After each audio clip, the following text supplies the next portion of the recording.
समय से social media पर कुछ वीडियोस देख रहे होगे, तस्वीरें देख रहे होगे। I love Mohammed, I love Mahadev. एक नई कंट्रोवर्सी उत्तर प्रदेश से उठकर सामने आई है, धर्म की राजनीति से जुड़ी हुई है और उस पर योगी आदित्यनाथ जो उत्तर प्रदेश के मुख्यमंत्री वो भी बयान दे रहे हैं कि मौलाना भूल गए हैं कि कौन इस समय उत्तर प्रदेश में राज कर रहा है। हमारे साथ सीनियर जर्नलिस्ट वसीम अकरम त्यागी मौजूद है। हम इनसे पूछेंगे कि इनकी इस पर क्या राय है। मोर्चे पर तो आप विफल रहे हैं। आपको लगता है कि आप सुपरमैन बन करके ये सारी चीजें कर लेंगे, नए नए मुद्दे क्रिएट करके आपने कभी भी कोई भी त्योहार आता है, ऐसी मनहूसियत इस देश में तारी हुई है पिछले कुछ सालों में। कोई भी त्योहार आता है, इस देश के अमन पसंद लोग के माथे पर चिंता की लकीरें खिंच जाती है कि कहीं कुछ विवाद ना हो जाए, कोई फसाद ना हो जाए।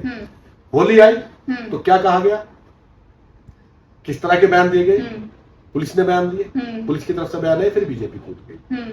उसके बाद में फिर ईद आई तो क्या कहा गया, किस तरह की चिट्ठियां लिखी गई। अब फिर अब दशहरा आ रहा है, दिवाली आ रही है, अब नवरात्रि चल रहे हैं, रामनवमी के जुलूस निकलेंगे, तो अब आप क्या करें, आप नया विवाद खड़ा कर दिया आपने। तो नए आप इसके तर्कश में से जितने तीर हैं सारे निकालते जा रहे हैं, लेकिन कभी तो तर्कश खाली होगा कि किताब सादा रहेगी कब तक, कभी तो आगाह बाब होगा। जिन्होंने बस्ती उजाड़ डाली कभी तो उनका हिसाब होगा। तो ये हिसाब तो ये मुद्दे कभी तो खत्म हो जाएंगे, होने हैं। आखिरकार इस देश की जनता को हिंदू मुस्लिम से छोड़ करके, अपनी जाति को छोड़ करके, अपने मजहब को छोड़ करके उसे अपने मुद्दों पर बात करनी पड़ेगी। उसे जरूर ये महसूस होगा एक दिन कि सियासतदानों ने उनके बीच में कितनी बड़ी ऊंची ऊंची दीवारें खड़ी कर दी कि जिसे आप दुश्मन समझ रहे थे वो दुश्मन है ही नहीं। एक काल्पनिक डर आपने खड़ा कर दिया इस देश में, और बीजेपी ने उस खेल को बहुत अच्छी तरीके से खेला है। बीजेपी एक दुश्मन दिखाना चाहती है, वो दुश्मन बीजेपी एक कम्युनिटी को, एक देश को, डेमोक्रेसी की जो बीजेपी जिस रास्ते पर इस देश के लोकतंत्र को लेकर गई है, वहां पर उसकी मजबूरी बन गई है कि वो एक काल्पनिक दुश्मन तैयार करे, और वो दुश्मन फिलहाल उन्होंने यहाँ पे तैयार किया है मुसलमान को, और इंटरनेशनल लेवल पे तैयार करते हैं उसको कि पाकिस्तान को। ये दो मुद्दे लेकर के ये बात चुनाव लड़ेंगे, ठीक है। पाकिस्तान को विपक्ष को जो है पाकिस्तान परस्त बताएंगे। तो जनता अपने मुद्दे क्यों नहीं उठा रही? बेरोजगारी के मुद्दे हैं, विकास के मुद्दे हैं। अब बेरोजगारी के मुद्दे उठ तो रहे हैं, बेरोजगारी के मुद्दे उठ रहे हैं। उत्तराखंड में मांग चल रही है, यूपी में भी पीजीटी के लोग क्या है वो गद्दी, पेपर लीक गद्दी छोड़ो, सीएम नाम भी गद्दी छोड़ो। तो वही मांग यहाँ भी होगी। पेपर लीक तो उत्तर प्रदेश में भी हुए हैं, तो यहाँ भी होगी। बेरोजगारी तो हर जगह है ना। कोई एक देश का, कोई एक प्रांत, कोई एक राज्य ऐसा नहीं है। इन सभी मुद्दों पर क्यों नहीं बोलते मुख्यमंत्री? मुख्यमंत्री क्यों बोलेंगे इन सब? क्योंकि उनकी जिम्मेदारी है उस चीज को पूरा करना। ये जो कहकर आए थे 10 साल 11 साल पहले जब मोदी आए थे कि हम तो हर साल 2 करोड़ लोगों को रोजगार देंगे, तो अब तक उस हिसाब से 22 करोड़ लोगों को जो है बेरोजगार से निकाला जा सकता था, उन्हें रोजगार दिया जा सकता था। लेकिन आपने तो भर्तियां आपने नहीं निकाल दी। भर्ती निकलती है तो पेपर लीक का मुद्दा आ जाता है, कोई और मुद्दा आ जाता है, फिर पेपर लीक का मुद्दा। पेपर लीक एक ऐसी समस्या बन गई इस प्रदेश के सरकार, खासतौर से बीजेपी शासित राज्यों के सरकारों में, कि उससे युवा जो है हताश हो रहे हैं, तो वो प्रदर्शन करेंगे। अभी इलाहाबाद में प्रदर्शन पहले किया था, वो फिर सड़क पर आएंगे, आना पड़ेगा उन्हें। इस देश की जनता को अपने मुद्दों के लिए सड़क पर आना पड़ेगा। कोई नेता उनकी बात नहीं करेगा, उन्हें खुद ये बात करनी पड़ेगी। और वो चूंकि सड़क पर ना आए, इसलिए उन्हें इस सांचे में बांट देते हैं कि अभी आई लव मोहम्मद का देखो, आबादी बढ़ गई। अब नया मुद्दा लेकर आएंगे डेमोग्राफी का, कि डेमोग्राफी चेंज हो रही है। कहां से आ गए आपके पास में आंकड़े? इस देश में जो आपकी जनगणना हुई थी 2011 में हुई थी, उसके बाद में तो जनगणना अभी कब होनी है पता नहीं है। अभी कब होनी है ये मालूम नहीं है। आपके पास कहां से आंकड़े आ गए इस चीज की? डेमोग्राफी चेंज हो गई। और चलो हम मान लेते हैं डेमोग्राफी चेंज हो गई, तो भाई साहब कहाँ के आदमी आ गए? वो है तो इसी देश के। अगर कोई हिंदू है वो भी इसी देश का, कोई मुसलमान है वो भी इसी देश का है। आपको चिंता इस बात होनी चाहिए कि देश में घुसपैठ तो नहीं हुई है। आप इतनी बेशर्मी के साथ में इन चीजों को कह देते हैं कि घुसपैठ हो रही है, और आप बेशर्मी के साथ में सत्ता में बने रहते हैं। आपको शर्म नहीं आती इन बातों कहते हुए? तो इसका मतलब जिम्मेदारी किसकी है? चौकीदार। आप अपने आप को खुद ने कहा कि आप चौकीदार हैं, और चौकीदारी में आपकी घुसपैठ हो जाती है। कौन जिम्मेदार है? जिम्मेदार तो नेहरू थोड़ी कहलाएंगे, जिम्मेदार तो चौकीदारी होगी ना। तो कोई आदमी, कोई इंस्पेक्टर गलती कर दे, कोई इंस्पेक्टर कानून तोड़ दे या कुछ लापरवाही कर दे, उस पर कार्रवाई होती है कि नहीं होती है? उसे सस्पेंड किया जाता है कि नहीं किया जाता? कोई अफसर अपना काम सही से ना करे उसे सस्पेंड किया जाता है कि नहीं किया क्या जाता? जाता है? तो जब सरकार नाकाम होती है उसे क्या क्या किया जाए? सरकार के ऊपर है भी तो नहीं कोई। सरकार के ऊपर है, जनता सब सर्वोपरि है। तो जनता देख रही है या फिर नहीं? तो जनता ने सबक सिखाया था 2024 में, अभी लोकसभा में सबक सिखाया था। हो सकता है 27 में सिखा दे, यूपी में सिखा दे, हो सकता है 27 में सिखा दे। जनता को लगे कि उनके मुद्दों पर बात नहीं हो पा रही है उनकी, आप केवल बुलडोजर दिखा करके या मुसलमानों का डर दिखा करके आप कब तक बेवकूफ बनाएंगे? कितने मुसलमान है इस देश में?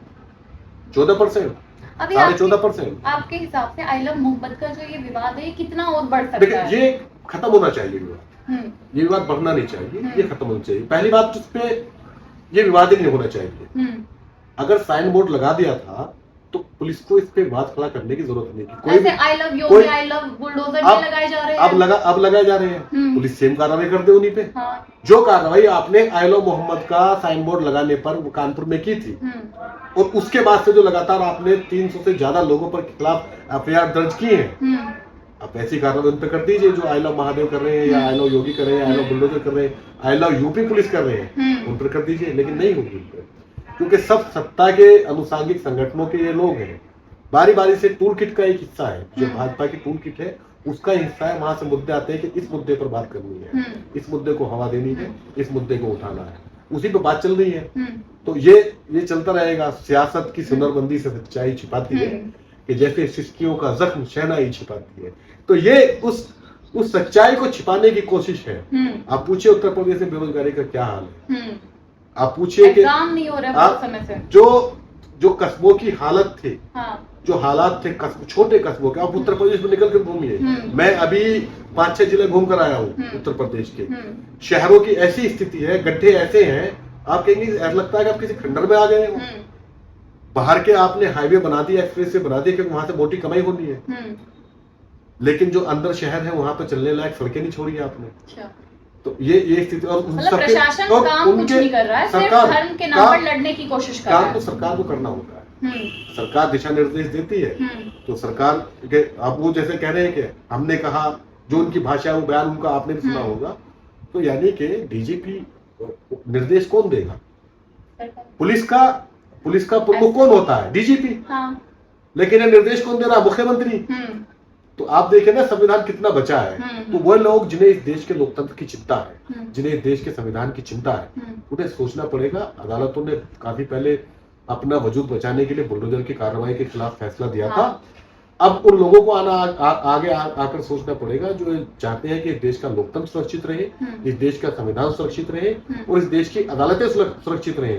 अदालतों को फिर से एक बार सोचना होगा कि जब सजा पुलिस देगी तो फिर अदालत क्या करेगी, फिर ये कोर्ट क्यों है, फिर ये कचहरी क्यों है, फिर तो बंद कर देना चाहिए, ताला लगा देना चाहिए। सब कुछ पुलिस कर देगी, कोई भी मुख्यमंत्री निर्देश दे देगा, उसी का पालन हो जाएगा। मेरा भाषण ही मेरा शासन है, ये डेमोक्रेसी में नहीं चलता। तानाशाही चल रही है देश में। ये तो तानाशाही है। मेरा भाषण ही शासन है, जिस तरह की उनके बयान है कि मेरा भाषण ही मेरा शासन है, यही कहना चाह रहे हैं ना वो इनडायरेक्टली। तो ये नहीं चलती डेमोक्रेसी में, ये तो तानाशाही होती है। वो तानाशाही तो नहीं जाएगी इसमें। अभी आपने एक मूवी भी देखी होगी, अजय मूवी, वो योगी आदित्यनाथ के ऊपर ही बनाई गई है। वो बुरी तरह फ्लॉप हुई है ना। हाँ। उसी की बात कर रहे हैं। अब देखिए, आप जो कह रहे थे कि जनता आएगी या नहीं आएगी सामने, पिछले कुछ 15-20 दिन या 1 महीने के अंदर हमने 3 मूवियों का बुरा हाल देखा। एक उदयपुर फाइल आई थी नफरत फैलाने के लिए समाज में, साबरमती रिपोर्ट आई थी, बुरी तरह फ्लॉप हुई। साबरमती रिपोर्ट आई, बुरी तरह फ्लॉप हुई। उसके बाद में फिर ये बंगाल फाइल लेकर आए, बुरी तरह फ्लॉप हुई। और अब ये अजय लेकर आए, ये भी फ्लॉप हुई। तो यानी कि देश इस नफरत से ऊब रहा है। देश का जो नौजवान है, जिसे भ्रमित किया गया ये कह करके कि मुसलमान इस देश में कब्जा करने वाले हैं या हुकूमत में आने वाले हैं या तुम्हारे अधिकारों को छीन रहे हैं, उससे वो ऊब रहा है। अब वो अपने मुद्दों पर बात करना चाहता है और उसकी भलाई इसी में है कि वो अपने मुद्दों पर बात करे, वो अपनी मेहनत मजदूरी जो कर रहा है उस पर बात करे, उसकी बेरोजगारी किस तरीके से आदमी जी रहे हैं, उसके जीवन स्तर को सुधारने की बात करें। आपने बड़ी बड़ी हाई राइज सोसाइटी देखी होंगी बनी हुई, पिछले 10 साल में यहाँ बनी है, नोएडा और गाजियाबाद के आसपास में। कौन लोग रह रहे हैं इनमें? खाली पड़ी है। कौन नहीं, अब रह कौन रहे हैं? कौन सा वर्ग, इस देश का वर्ग कौन सा रहता है इसमें? वही एक वर्ग रहता है जो सत्ताधार वर्ग है। इसके अलावा जो बाकी का है वो कहाँ है? उसे सोचना पड़ेगा ना बेटे वो कहाँ है। तुम जो सोचिए, सोचना सोचो, आखिर कब सोचोगे, जब सब कुछ खाक हो जाएगा तब सोचेंगे। गीता और कुरान जले, नवाब देवबंदी ने कहा था गीता और कुरान जले, बापू के अरमान जले, टीपू के एहसान जले। सोचो आखिर कब सोचो।